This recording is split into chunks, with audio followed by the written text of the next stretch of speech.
I had a praying grandmother.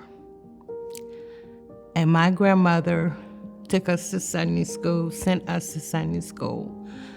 And she got enough Jesus in me that no matter where I went or what I did, on Sunday morning I had to be in a church. And I was in the military, fresh from home, never been anywhere, doing things I shouldn't be doing. But on Sunday morning I had to be in a church. I went into some strange churches during that time, but I always went to church.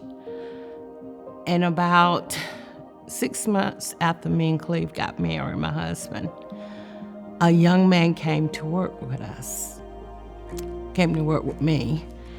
And this is a very godly young man. Loving God like he did, he witnessed to me and my husband. Was this a young white man? I'm a child of the 60s.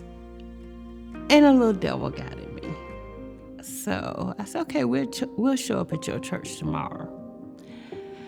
So we did.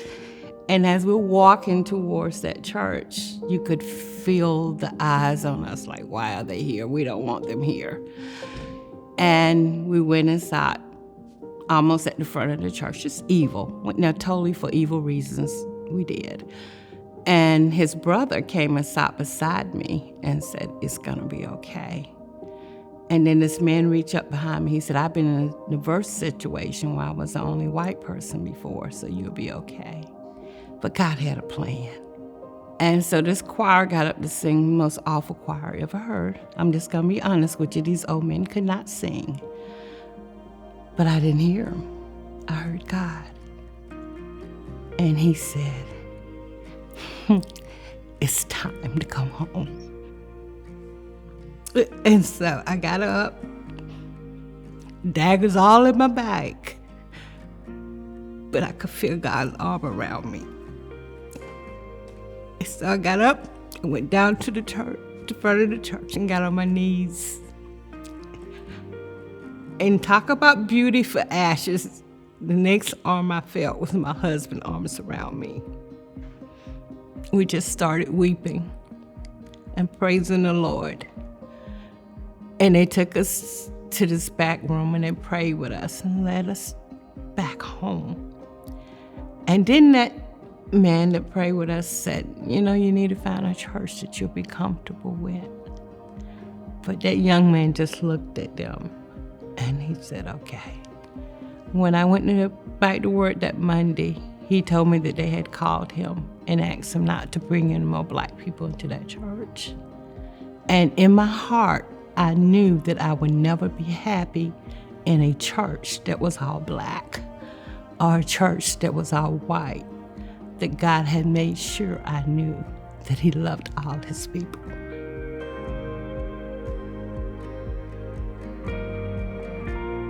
My daughter is a dancer, and she got invited to dance with Harvest Dance Team.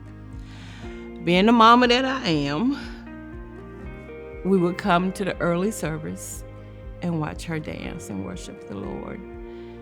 And then I got invited to a Bible study by Priscilla Shiver. And the leader of that Bible study was Katrina C. Hallelujah. Katrina now is like a little sister to me. And from that Bible study, I did another one.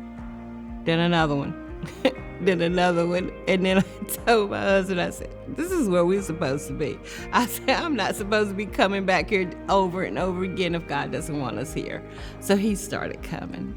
And I love the things that I have learned in the growth I have experienced that I never thought I would experience in the church. I walk in that door, and I don't come to church, I come home. And that's a big difference. When I walk in that church, I feel like, okay, here's my family. And I know that I'm gonna get a smile before I make it to the auditorium. I'm gonna get a hug. I'm gonna feel love before I'm 2 feet in the door. So, yeah, that's Harvest. I love it.